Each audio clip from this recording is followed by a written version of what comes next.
Brought to you by Penguin.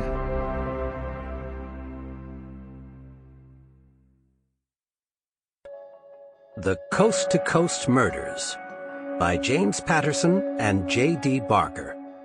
Read by Jason Culp, Tristan Morris, and Renata Friedman.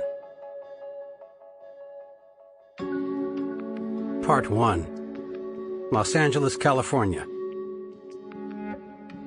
What is the mind but thin glass? Megan Fitzgerald, M.D. Chapter 1. Michael. Where will you be when your life ends? I was in the grocery store, squeezing a mango. 16 minutes ago, I took a phone call from the woman who lived in the apartment below mine in Wilshire Village, a nondescript mustard-yellow monstrosity just off Broadway on Glendale, a block from Wilshire in Los Angeles. I left my basket in the aisle and ran the 10 blocks from the store, arriving home out of breath and sweating, to find the mailman in our lobby, staring at the growing puddle of water under the bank of mailboxes. The steady stream was trickling down the stairs, flooding the first-floor alcove. I rushed past him and up the steps, careful not to slip. My phone rang again as I reached my door. Neighbor again. "I see it, Mrs. Dowell. Must be a burst pipe or something. That happened back east during the winter. I'd had no idea it could happen in California." The water came out from under my door and into the hall, pooling on the landing. "Michael, it's dripping down my walls, from the ceiling," Mrs. Dowell said.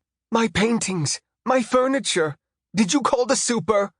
I fumbled with my keys, found the right one, and twisted it in the lock for the deadbolt.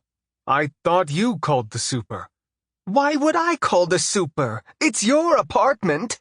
"Because the super could have been here half an hour ago and killed the water."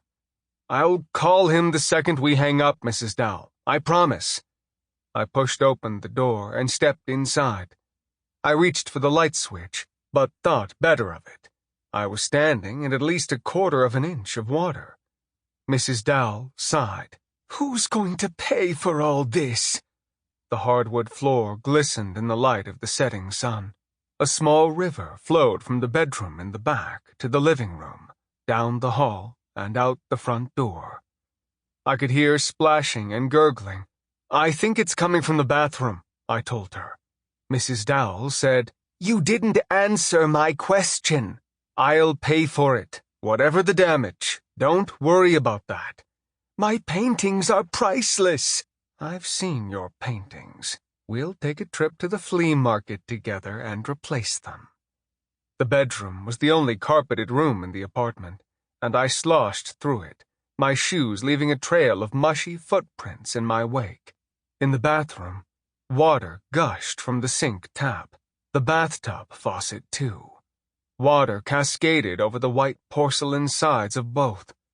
"Mrs. Dowell, I'm hanging up so I can call the super. I'll call you back."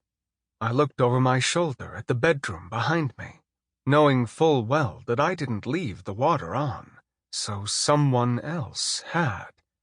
The room was empty, crowded with nothing but elongated shadows. I turned to the sink, twisted the faucet, shut it off. A towel was in the basin, blocking the overflow drain. I knew I hadn't done that. I should have run at that point, left the apartment. I wish I had, because what came next was far worse than a stranger invading my home. I took the few steps from my sink to the bathtub and looked into the overflowing water, down through the rippling surface at what lay beneath, lit only by the fading light of dusk. I looked down at the most beautiful face staring back at me. Her deep green eyes were wide open, her mouth slightly agape, her blonde hair wavering gently with the current.